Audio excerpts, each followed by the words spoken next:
Madam வணக்கம் madam. வணக்கம் sir.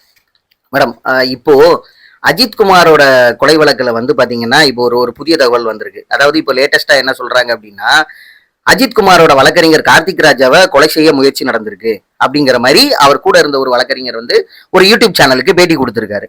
So அதை பற்றிய தகவல் என்ன மேடம்? அதுவும் இல்லாம நம்ம சேனலை சப்ஸ்கிரைப் பண்ண சொல்லி நீங்க கண்டிப்பா சொல்லிடுங்க. ஃபர்ஸ்ட் ஆஃப் ஆல் அனைவருக்கும் வணக்கம். எல்லாரும் நம்மளோட சேனலை வந்து சப்ஸ்கிரைப் பண்ணிருக்கீங்க, ரொம்ப நன்றி. இன்னும் யாரெல்லாம் நம்ம சேனல் ஏவி நெல்லை மீடியாவை சப்ஸ்கிரைப் பண்ணாம பார்த்துட்டு இருக்கீங்களோ சப்ஸ்கிரைப் பண்ணிட்டு பாருங்க, ஓகேவா? ஸோ இப்போ நம்ம விஷயத்துக்கு போலாம். அஜித் குமார் கொலை வழக்கு, அதாவது நம்மளோட நாட்டையே பயங்கரமா உலுக்கி போட்ட ஒரு கொலை சம்பவம். இதுல வந்து 5 காவலர்கள் முழு வீச்சா ஈடுபட்டு நிகழ்த்திய ஒரு கொலை. 5 இல்ல 6. இப்போ அடிஷ்னலா ஒண்ணு சேர்த்திருக்காங்க, ஓகேவா? அது மட்டும் இல்ல, இன்னும் சேர்த்துக்கிட்டே இருப்பாங்க. விசாரணை இன்னும் நடந்துட்டு தான் இருக்கு, சிபிஐ விசாரணை. சோ அதனால ஃபர்ஸ்ட் ஆஃப் ஆல் அந்த 5 பேரு இப்ப அவங்கதான் இன்னைக்கு மெயின். அதுவும் இல்லாம பாத்தீங்கன்னா இந்த கொலை வழக்கை பத்தி தொடர்ந்து நம்ம குரல் கொடுத்துக்கிட்டே வரோம். அஜித் குமார் அதுவும் என்னன்னா ஒரு அப்பாவி பையன், அப்பா இல்லாத பையன், ஒரு ஏழை குடும்பத்து பையன். அதனால நம்ம வந்து தொடர்ந்து இதை பற்றி பேசிக்கிட்டே இருக்கோம். ஸோ நீங்களும் அதுக்காக தொடர்ந்து குரல் கொடுத்துக்கிட்டே இருக்கீங்க. உங்களுக்கு முதல்ல ஒரு மிகப்பெரிய நன்றி மேடம். Okay sir.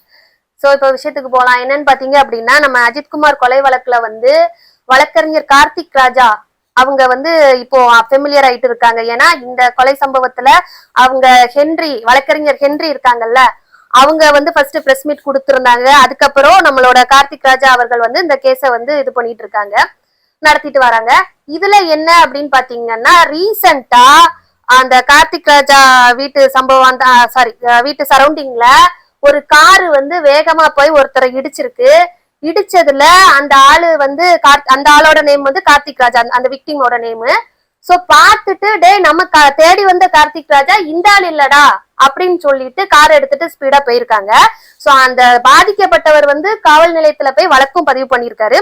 அது மட்டும் இல்ல, அவங்க என்ன தேடி வரல, வேற ஏதோ ஒரு கார்த்திக் ராஜாவை தேடி வந்திருக்காங்க. அதையும் அவர் அந்த கம்ப்ளைண்ட்ல கொடுத்திருக்காரு. சோ இத பத்தி என்ன தகவல்னு பாத்தீங்கன்னா, அவங்க வந்து தேடி வந்தது வழக்கறிஞரா இருக்கும் அப்படிங்கிற ஒரு இதுல இப்போ விசாரணை நடந்துட்டு இருக்கு. சோ இந்த மாதிரி உள்ள இருந்தே அந்த 5 காவலர்கள் வெளியில இந்த மாதிரி ஒவ்வொரு விஷயங்களா அப்படி பண்ணிட்டு வராங்க. அது மட்டும் இல்ல, இவங்கதான் பண்ணுனாங்க அப்படிங்கிறதுக்கு சாலிடான ப்ரூஃப் இருக்கா? வேற யாருங்க பண்ண போறா? இப்ப பாதிக்கப்பட்டது இப்போதைக்கு அந்த 5 பேர் உள்ள இருக்காங்க. அவங்களுக்கு இன்னும் பெயிலும் கொடுக்கல. இல்ல மேடம், இவங்களுக்கு அப்படி என்ன மிகப்பெரிய பின்புலம் இருக்கும் மேடம்? இவங்க சாதாரணமான ஒரு 5 காவலர்கள், அதுவும் பர்டிகுலரா சொல்ல போனா அவங்களுக்கு வந்து அவங்க மாமன் மச்சான் அப்படி நிறைய பேர் இருப்பாங்க அப்படிங்கிற மாதிரி சொல்றாங்க. இன்னும் ஏன் அவங்க மேல இது தொடர்ந்து வந்து குற்றச்சாட்டுகள் வந்துகிட்டே இருக்கு? இந்த 5 பேரோட தரப்புல இருந்து இவங்களை மிரட்டுறாங்க அப்படிங்கிற மாதிரி எல்லாம் குற்றச்சாட்டுகள் வந்துகிட்டு இருக்கு. இவங்க மேல ஏன் இன்னும் நடவடிக்கை எடுக்கல? அந்த அளவுக்கு மிகப்பெரிய பின்புலம் இருக்குமா? நடவடிக்கை விசாரணை பேர்ல எடுப்பாங்க சார். இப்போ வந்து விசாரணை நடந்துட்டு இருக்கு. அது மட்டும் இல்ல, நான் என்ன சொல்ல வரேன், இவங்க அந்த 5 பேர் இருக்காங்கல்ல, இவங்களுக்கு அப்படி வந்து உண்மையிலேயே தைரியம் இருந்ததுன்னா எத்தனை பேர் இதை பத்தி பேசுறாங்க? இது வந்து வக்கீல் வந்து ஒரு இன்டர்மீடியேட்டர் தான் இந்த வழக்குல. இதுக்கு முன்னாடி அஜித் குடும்பத்துக்கும் அவருக்கும் எந்த தொடர்பும் இருந்திருக்காரு. இந்த வழக்கின் மூலமா தான் ஒரு பாண்ட் அவங்களுக்குள்ள கிரியேட் ஆயிருக்கு, ஓகேவா? எல்லா வழக்கறிஞருமே சொல்றேன், ஒரு கேஸ எடுத்து நடத்துறாங்கன்னா அவங்க வந்து ஒரு இன்டர்மீடியேட்டர் தான். அந்த வழக்கினோட உண்மைத்தன்மையை வந்து பொதுமக்களுக்கும் நீதிமன்றத்துக்கும் எடுத்துரைப்பவங்க தான் அவங்க. அவங்க வந்து ஒரு ஆப்ஜெக்ட் தான். அவங்கள வந்து இவங்க மிரட்டி உருட்டி பண்ணணும்னு என்ன அவசியம் இருக்கு? அது மட்டும் இல்ல, இவங்க வந்து இவங்களோட கோழைத்தனத்தை இதுலயே காமிக்கிறாங்க, சரியா? ஏன் நான் என்ன சொல்ல வரேன், இந்த வழக்கை பத்தி நிறைய வழக்கறிஞர் வெளியில பேசியிருக்காங்க. அது மட்டும் இல்ல, பெரிய கட்சி தலைவர்கள் எல்லாம் பேசியிருக்காங்க. பெரிய கட்சி தலைவர்கள் உறுதுணையா இருக்காங்க இந்த வழக்குல. அதனாலதான் இந்த வழக்கு இன்னும் நேர்மையான வழியில போகுது, ஓகேவா? இவ்வளவு சென்சிட்டிவா இந்த வழக்கு வர முக்கியமான காரணமே நிறைய கட்சி தலைவர்கள் தான், அஜித் குமார் ஃபேமிலிக்கு சப்போர்ட் பண்ணிட்டு. இவங்களுக்கு தைரியம் இருந்தா ஏன் அவங்கள்ட்ட போய் மோத வேண்டியது தானே? ஃபார் எக்ஸாம்பிள், நம்ம சீமான் அண்ணன் குரல் கொடுத்திருக்காங்க, நம்ம சாட்ட அண்ணன் குரல் கொடுத்திருக்காங்க. அது மட்டும் இல்ல, தென் மாவட்டத்துல நிறைய கட்சி தலைவர்கள், சமூக தலைவர்கள், நம்ம இவரு ஹரிநாடர் அவர்கள் குரல் கொடுத்திருக்காங்க. சோ உங்களுக்கு தைரியம் இருந்தா இந்த மாதிரி சமூக தலைவர்கள், கட்சி தலைவர்கள்லாம் இருக்காங்க, அவங்கள போய் மிரட்ட முடியுமா? அப்பாவி வழக்கறிஞர்ல மிரட்டுறதுல உனக்கு என்ன இருக்கு? அந்த 5 காவலர்களும் அவங்கள சார்ந்தவங்களையும் சொல்றேன், நான் மிரட்டினவங்களும் சொல்றேன், ஓகேவா? ஃபார் எக்ஸாம்பிள், நம்ம தென் மாவட்டத்துல நிறைய நம்மளோட சமூக தலைவர்கள் எல்லாமே சப்போர்ட் பக்கபலமா இருக்காங்க. தைரியம் இருந்தா அவங்கள போய் நீ மிரட்ட முடியுமா? இந்த மோதிதான் நீ பார்க்க முடியுமா? ஏன் இப்படி அப்பாவிய போட்டு இந்த மாதிரி பண்ணிருக்கீங்க? இது அந்த விக்டிம் வந்து கம்ப்ளைண்ட் கொடுத்தாரு. அந்த இடத்துல இப்போ நம்ம வழக்கறிஞர் கார்த்திக் ராஜா இருந்தா அவங்க நிலைமை என்ன ஆயிருக்கும்? அவங்க குடும்பத்துக்கு யாரு பதில் சொல்லுவா? ஒரு சமூகத்துக்காண்டி ஒரு சேவை மனப்பான்மையில தானே இந்த தொழில இறங்கியிருக்காங்க. ஒரு நியாயம் வாங்கி கொடுக்கணும் தானே இந்த கேஸ்ல ஆஜராயிருக்காங்க. அவங்களுக்கே ஒரு உயிருக்கு பாதுகாப்பு இல்லாத நிலைமைன்னா அப்ப என்ன சொல்ல முடியும் நம்ம சமுதாயத்தை? அதனால சொல்றேன், உள்ள இருந்து மிரட்டுறவங்க உண்மையிலேயே பிராணி இருந்ததுன்னா இந்த மாதிரி சமூக தலைவர்களை மிரட்ட சொல்லுங்க பாப்போம். மிரட்டி பார்க்க முடியுமா இவங்க? அப்போ எங்க உண்மையை சொல்ல போனா அவங்க உள்ள இருக்கவங்க இப்ப பக்கபலமா இருக்கிறது அண்ணன் சீமான் இருக்காரு, அப்புறம் சாட்டை துருமுருகன் அதை பத்தி அவர் பேசியிருக்காரு, அண்ணன் ஹரிநாடார் கூடயே இருக்காரு. ரெண்டாவது இன்னும் சமுதாய தலைவர்கள் நிறைய பேர் அவங்க கூடயே இருந்து அவங்களுக்கு பக்கபலமா சப்போர்ட் பண்றாங்க. சோ இவங்களுக்கு தைரியம் தனாவட்டு எல்லாமே இருந்ததுன்னா இவங்க எல்லாரையுமே பார்க்கலாமே. உண்மையே சொல்ல போனா இவங்க எல்லாரையுமே மிரட்டுறதுக்கு நீங்க அவங்களுக்கு சப்போர்ட் பண்ணாதீங்க, எல்லாத்தையும் பேக் அடிச்சிருங்க அப்படின்னு சொல்ல முடியுமா இவங்களால? அப்ப அப்புறாணி ஒரு வழக்கறிஞரை மிரட்டுறதுக்கும் கொலை முயற்சி பண்றதுக்கும் என்ன மேடம் இருக்கு? இது ஏற்புடையது அல்லல்ல. அதாவது பூனை கண்ண மூடுனா உலகமே இருட்டாயிருமா, அந்த மாதிரி நினைச்சிட்டு இருக்காங்க. இந்த வழக்கறிஞரை நம்ம அப்புறப்படுத்திட்டா இந்த கேஸ் நடக்காதுன்னு நினைக்காங்க. ஒருத்தங்களை அப்புறப்படுத்தினா 4 பேர் அதுல முளைப்பாங்கங்க. என்ன நினைச்சிட்டு இருக்கீங்க நீங்க? ஒரு கேஸ்ல ஒரு ஆளை நீங்க தூக்கி வெளியே வைக்கலாம், அதுக்கு 4 வழக்கறிஞர் திருப்பி ஆஜராவாங்க. என்ன பண்ணுவீங்க நீங்க? கூட கொஞ்சம் அந்த கேஸ் ஸ்ட்ராங்கா தான் ஆகும். இங்க தேவையில்லாம அப்படி மோதிட்டு இருக்காங்க. அது மட்டும் இல்ல, அஜித்குமாரோட குடும்பத்துக்கும் பயங்கர அச்சுறுத்தலாம். அவங்களோட தம்பிக்கு கொலை மிரட்டல் வந்திருக்கு, அவங்க அம்மாவுக்கு ஏதோ கஞ்சா கேஸ் அப்படி இப்படின்னு உங்களை இது பண்ணிருவோம் வச்சிருவோம்லாம் மிரட்டிருக்காங்க.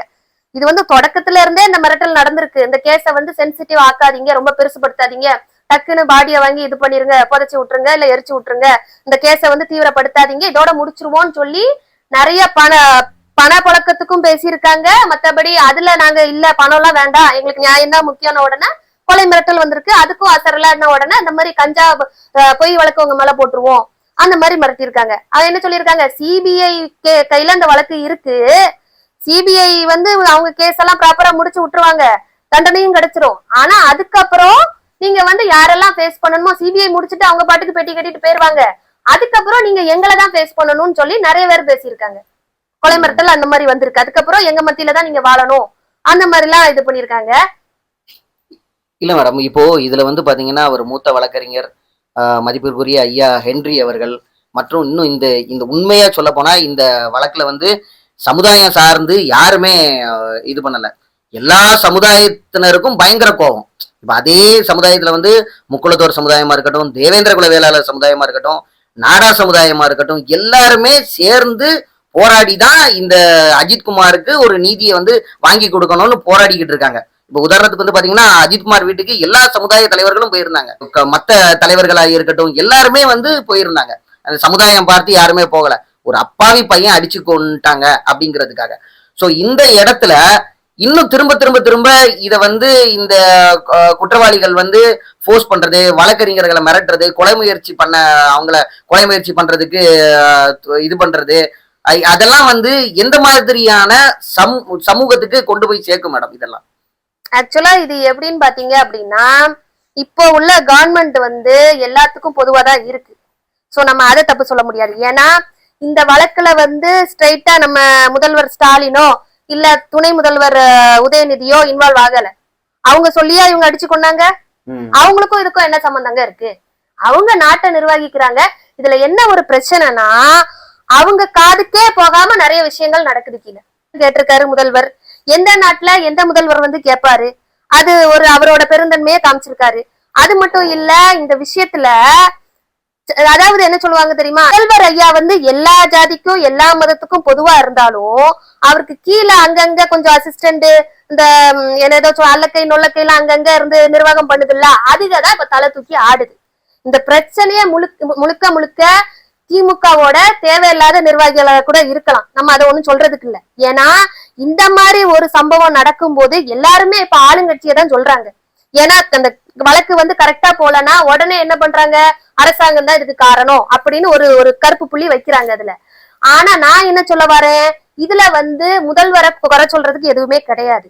அவங்க அவங்களோட நோக்குல கரெக்டா இருக்காங்க, நியாயம் வாங்கி கொடுப்பேன்னு தான் சொல்லிட்டு இருக்காங்க. இந்த வழக்குல எங்களால எவ்வளவு சப்போர்ட் பண்ண முடியுமோ நாங்க சிபிஐக்கு சப்போர்ட் பண்ணுவோம் அப்படிதான் சொல்லிட்டு இருக்காங்க. ஆனா தேவையில்லாம இந்த மாதிரி சில அதிகாரிகள் அவங்களோட பதவியை மிஸ்யூஸ் பண்ணிட்டு இருக்காங்க. அதுதான் இதுல பெரிய விஷயம். நம்ம மதிப்பிற்குரிய முதல்வர் அவர்கள் இதெல்லாம் கண்டுபிடிச்சு அப்புறப்படுத்தினாலே இந்த கேஸ் ஓரளவு இதாயிரும். யார் யாரு மிரட்டுறாங்க உருட்டுறாங்க அதெல்லாம் எடுத்து அவங்களெல்லாம் அந்த பதவியை விட்டு தூக்குனாலே இந்த கேஸ் ஓரளவு நேர்மையான வழியை நோக்கி நடக்கும். ஓகே. இல்ல இப்போ இந்த வழக்கை பொறுத்தளவுல பாத்தீங்கன்னா இன்னும் வந்து நிறைய விஷயங்கள் புது புது தகவல்கள் வந்து வந்துகிட்டே தான் இருக்கு. இன்னும் சிபிஐ வந்து இன்னும் இதை கம்ப்ளீட் பண்ணவே இல்லை. ஸோ அவங்க வந்து என்ன சொல்றாங்க, சிபிஐ பொறுத்தளவுல வந்து பாத்தீங்கன்னா குற்றப்பத்திரிகை தாக்கல் பண்ணிட்டாங்க. அதுவும் இன்டரிம் சார்ஜ் ஷீட் தான் ஃபைல் பண்ணிருக்காங்க. இன்னும் ஃபைனல் சார்ஜ் ஷீட் வந்து இன்னும் ஃபைல் பண்ணல. இன்னும் விசாரணை நடந்துகிட்டே தான் இருக்கு. இந்த விசாரணை நடக்கும் போதே இவ்வளவு கொலை மிரட்டல், கொலை முயற்சி வந்து நடக்குது அப்படிங்கிறத எப்படி மேடம் ஏத்துக்க முடியும்? இது வந்து நினைக்கவே ஒரு கேவலமான ஒரு விஷயமா இருக்கு. ரொம்ப வருத்தத்திற்குரிய விஷயமா தான் இருக்கு. ஏன்னா ஒரு கேஸ்ல ஒரு வழக்குல நம்ம வந்து நீதி நியாயத்தை நிலைநாட்டணும்னு இருக்கும். இருக்கிற ஒரு 4 பேரும் நேர்மை இல்லாம போயிட்டா இந்த சமுதாயம் எதை நோக்கி போகும் சொல்லுங்க?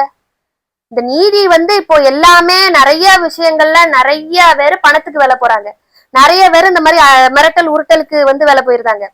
செலவுங்க தான் ரெண்டுக்குமே போகாம நடுநிலையில நிக்கிறாங்க. அதுல நம்ம நீதிமன்றம் வழக்கறிஞர்கள் அதுல ஒரு முக்கியமான ஒரு பெரும்பாகத்தை பிடிக்கிறாங்க.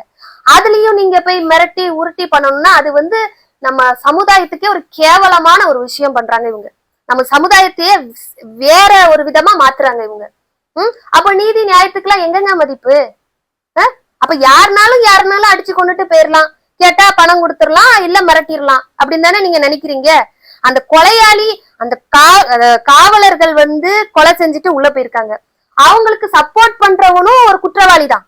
அவனை நீங்க ட்ரேஸ் பண்ணுங்க. யாரு மிரட்டுறா, யார் அந்த ஆட்களை அனுப்புனா, அந்த வழக்கறிஞரை கொல்றதுக்கு யார் ஆட்களை அனுப்புனா அவங்கள ட்ரேஸ் பண்ணி அவங்களையும் இந்த கேஸ்ல இன்க்ளூட் பண்ணி உள்ள போடுங்கன்னு தான் நான் சொல்றேன். யாரையுமே தப்பிக்க விடாதீங்க. அதுதான் ஒரு முக்கியமான விஷயம். இதுல ஒரு சின்ன ஒரு டிராப்பை நீங்க தப்பிக்க விட்டாலுமே அது வந்து இந்த கேஸ வந்து தேவையில்லாம கொலாப்ஸ் பண்ற நிறைய பாசிபிலிட்டிஸ் இருக்கு. சோ யார் சந்தேகத்தின் பேர்ல இந்த கேஸ வந்து டிஸ்டர்ப் பண்ணணும்னு நினைக்கிறாங்களோ எல்லாரையும் தூக்கி உள்ள போடுங்க. போட்டு விசாரணை நடத்தி அவங்களையும் இந்த கேஸ்ல இன்க்ளூட் பண்ணுங்க. இல்ல இவ்வளவு வந்து பாத்தீங்கன்னா இது வந்து ஷூ மோட்டோவா எடுத்திருக்காங்க. இந்த மதுரை உயர்நீதிமன்றம் வந்து ஷூ மோட்டோவா எடுத்து மதிப்பிற்குரிய நீதிபதி எஸ்.எம். சுப்பிரமணியம் அவர்கள் வந்து இந்த அளவுக்கு அவர் பேசல அப்படின்னா இந்த கேஸ் வந்து என்ன ஆயிருக்குன்னே இன்னைக்கு வரைக்கும் நம்மளால நினைச்சு கூட பார்க்க முடியல. அது போக வழக்கறிஞர் அவர்கள் கார்த்திக் ராஜா, ஹென்றி அவர்கள் மற்றும் இன்னும் சில வழக்கறிஞர் வந்து இன்னும் இவ்வளவோ ஹெல்ப் பண்ணியிருக்கேன் அப்படின்னு சொல்லி அவங்களாம் சொன்னாங்க. அவங்க பேரு சரியா எனக்கு ஞாபகம் இல்லை. ஸோ அவங்கெல்லாம் சொல்றாங்க, அவங்களுக்குலாம் உண்மையிலே கோடான கோடி நன்றி அவங்களுக்கெல்லாம்.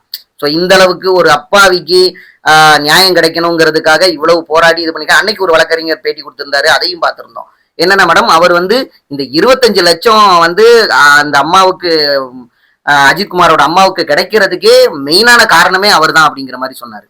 ஸோ அதெல்லாம் ஒரு எவ்வளவு பெரிய ஒரு விஷயம். இந்த அளவுக்கு எடுத்து கேஸை கொண்டு போறாங்க, நடத்திக்கிட்டு இருக்காங்க. ஆனாலும் இந்த மாதிரி ஒரு செயல் தரங்கட்ட செயல் நடக்கும்போது இன்னும் ரொம்ப வருத்தமாவே இருக்குது மேடம். இருந்தாலும் இன்னும் அடுத்தடுத்த விஷயங்கள்ல இன்னும் இதை பத்தி நம்ம தெளிவா பேசலாம். உங்களுடைய நேரத்திற்கு நன்றி மேடம். நன்றி சார்.